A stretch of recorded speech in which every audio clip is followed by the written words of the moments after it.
Hi guys, welcome back to my channel. Today, Project Smurf Day. More importantly, Project Remove Fuel Tank Day. So that's right, we got a new fuel tank that's going to be going up there.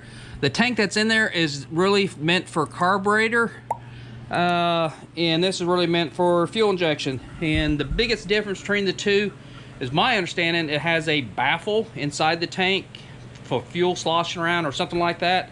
Supposedly this actually goes into like a 91 Camaro that had fuel injection and all that stuff. So I bought a 91 tank. So this tank is going to have to get taken out, and yes, I got an all new fuel assembly. So got a new pump for it, everything. So you need to get all that stuff installed.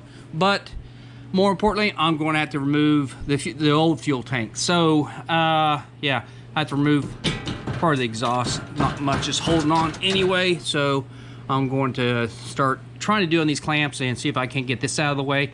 Then after that, it exposes the heat shield. Once I move their heat shield, then I can pull the tank. So should be that easy. So with that, let's go ahead and get started and start taking stuff apart.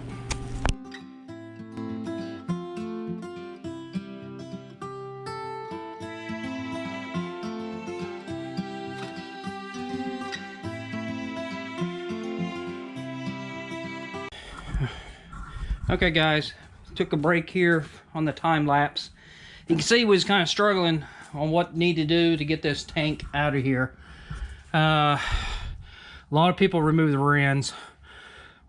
We're trying to prevent from doing that, but we're just about there to remove it. So what we did go ahead and do, we're going to go ahead and remove the sway bar end links, and that should let the rear end go ahead and pivot all the way down. And that should be able to get this whole fuel tank down as well. I'm hoping a little bit more detailed, or not detailed, a little bit more involved than what I thought. I don't remember doing this my 4th gen, taking the whole rear end out, but it's been some time ago. I do remember moving the panhard bar, remove that as well, and I might have let the thing pivot down. I mean, we have a lift, car lift makes little things a little bit easier to do stuff like this. So anyway, back to the time lapse. Hopefully we'll be able to get the tank down here in a few minutes. For me, it'd be 30-40 minutes, maybe you guys a few seconds. So here we go. Cool.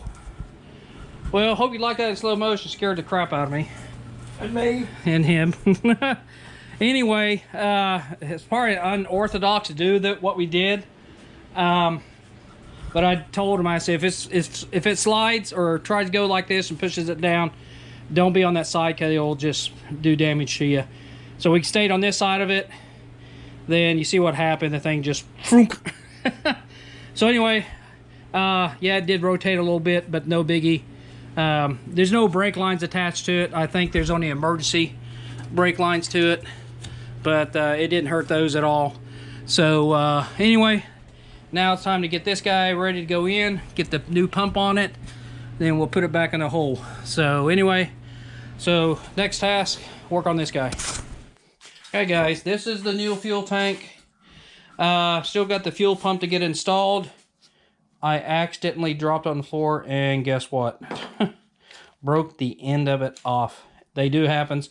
This is a 255 LPH pump, so it should be more than adequate for what we're going to be doing with. Like I said, the car may be making 350 to 400 horsepower at the crank, so it's nothing too radical, but it's going to be at least in the 300 plus range for sure.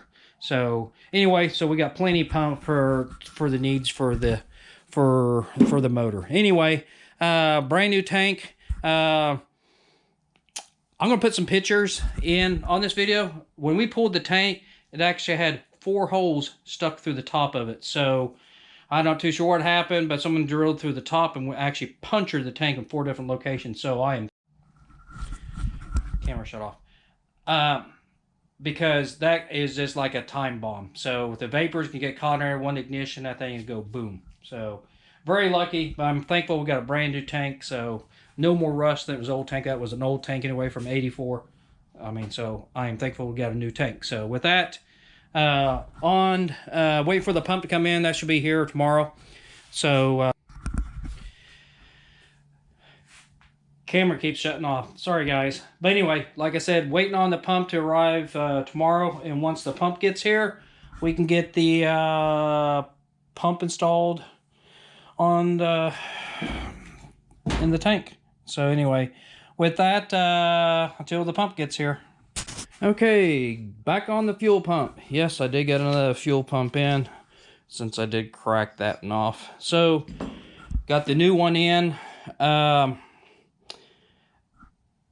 That's how I got it set up. I did have to change the connector out. So the one that was on this unit here had a different style connector, but the new pump supplied had a new connector, so I just swapped it out. So I think all that looks good. But anyway, this is how I set it up. So I got the little filter on the bottom. Make sure you put the O-ring here up underneath this first before you put it into the tank. So what we're getting ready to do next is put this thing in the tank, tighten the ring up, and get it in the car. So let's get that going. First, let's go ahead and get this thing down. Okay, got it all locked down, got the locker ring on it. Make sure the O-ring got in its place, and it looks like it's in its place. But yeah, got everything else ready to go. I'm not using this guy here at all, so I might cut this tip off, because that's just going to use a normal hose, slide over hose clamp, and it should be good. So might have to take care of that here before I get up in the tank, or up in the car, I mean. So I think I'm all ready to go. Only lines I'm going to be using, this is the feed line, this is the return, then we have a vent line, then we have a evap line. So those I'm not going to be needing at all. So anyway, so let's go ahead and I'll show you what I'm going to do with those and how I'm going to vent it and all that good stuff. But other than that, I don't need definitely the evap line. So okay, get ready to get the fuel tank in.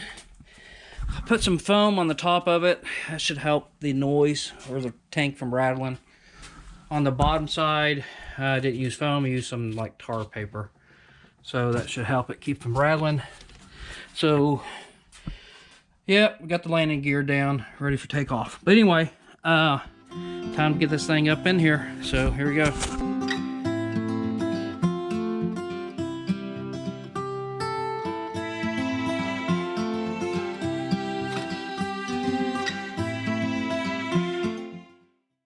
Okay, it's in the hole. Felt like it was going to fit, but once we got it where we needed it at, I think it fit just fine. There we go, a little bit better view. So all we have to do next is get these lines connected. This is just going to get slide up, and a rubber hose is going to get connected from here down to here. So we're going to make all these connections and get going with that. And yeah, looking good so far. Okay, made all the connections. That's the evap. We're plugging that off. No sense doing that. This is actually a vent from the tank. I just took that off the old tank.